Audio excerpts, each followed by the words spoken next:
धनंजय मुंडेंनी प्रचंड दबावानंतर आणि मुख्यमंत्री फडणवीस आणि उपमुख्यमंत्री अजित पवार यांनी कान उघडणी केल्यानंतर मंत्रिपद सोडलंय खरं, पण आता धनंजय मुंडेंची आमदारकी सुद्धा विरोधकांच्या रडारवर आलेली आहे।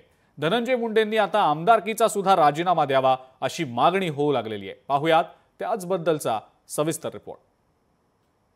मी त्यांची आमदारकी रद्द होईपर्यंत लढणार आहे। त्याच्यासाठी मी कोर्टामध्ये आमदारकी रद्द करण्यासाठी मी गेलेली आहे। धनंजय मुंडेला लात मारून आमदारकी सहित बाहेर काढा।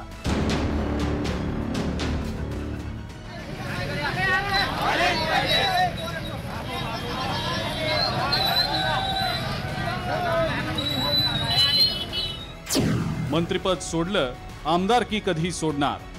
धनंजय मुंडेंना माझा चॅलेंज आहे, मी त्यांची आमदारकी रद्द होईपर्यंत लढणार आहे। मुंडेंच्या आमदारकीच्या राजीनाम्याची मागणी। त्याच्यासाठी मी कोर्टामध्ये आमदारकी रद्द करण्यासाठी मी गेलेली आहे। राजीनामा दिल्यावरही मुंडेंवर टीकेची झोड। धनंजय मुंडेला लात मारून आमदारकी सहित बाहेर काढा। धनंजय मुंडे हे आता अन्न आणि नागरी पुरवठा मंत्रिपदावरनं पाय उतार झालेले आहेत। संतोष देशमुख हत्येमागे धनंजय मुंडेंचा खास माणूस असलेल्या वाल्मिक कराडचा आणि त्याच्या टोळीचा हात असल्याचा समोर आलं तेव्हापासूनच धनंजय मुंडेंच्या राजीनाम्याची मागणी केली जाते।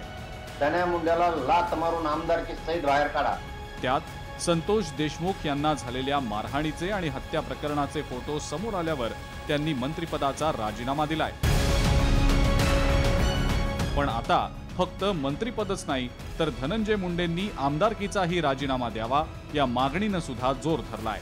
मी त्यांची आमदारकी रद्द होईपर्यंत लढणार आहे। मराठा आंदोलक मनोज जरांगे यांनी तर अत्यंत कडव्या भाषेत मुंडेंच्या आमदारकीवर भाष्य करत मुख्यमंत्री फडणवीस आणि उपमुख्यमंत्री अजित पवारांनाच जाब विचारलाय। फडणवीस साहेब, मुख्यमंत्री आणि अजितदादा पवार दोघांकडे मागणी, धनंजय मुंडेला लात मारून आमदारकी सहित बाहेर काढा। त्याला 302 मध्ये घ्या, त्याला पहिलं 6 रुपये करा। त्याचबरोबर अंजली दमानिया आणि करुणा मुंडे यांनी सुद्धा धनंजय मुंडेंच्या आमदारकीचा राजीनामा मागितलाय।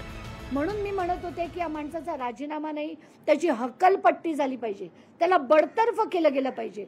आणि आता धनंजय मुंडेंना माझा चॅलेंज आहे, मी त्यांची आमदारकी रद्द होईपर्यंत लढणार आहे। नाही, मी समाधानी नाही आहे। त्याच्यासाठी मी कोर्टामध्ये आमदारकी रद्द करण्यासाठी मी गेलेली आहे। 10 तारखेला औरंगाबाद खंडपीठामध्ये डेट पण आहे, त्यांना नोटीस काढणार आहे खंडपीठ। सरपंच संतोष देशमुख यांच्या हत्येमागे वाल्मिक कराडचा हात असल्याचं समोर आलं आणि त्यानंतर धनंजय मुंडे वादाच्या भोवऱ्यात सापडले। धनंजय मुंडेंच्या राजीनाम्यासाठी सर्व स्तरातनं दबावही आलेला होता, मात्र धनंजय मुंडे आपल्या मंत्रिपदाला चिकटून बसले होते। मात्र आता त्यांच्या आमदारकीचं काय असाही सवाल विचारला जातोय। त्यामुळे धनंजय मुंडे आमदारकीचा राजीनामा कधी देणार असा सवाल आता उपस्थित होतोय। ब्युरो रिपोर्ट, लोकशाही मराठी।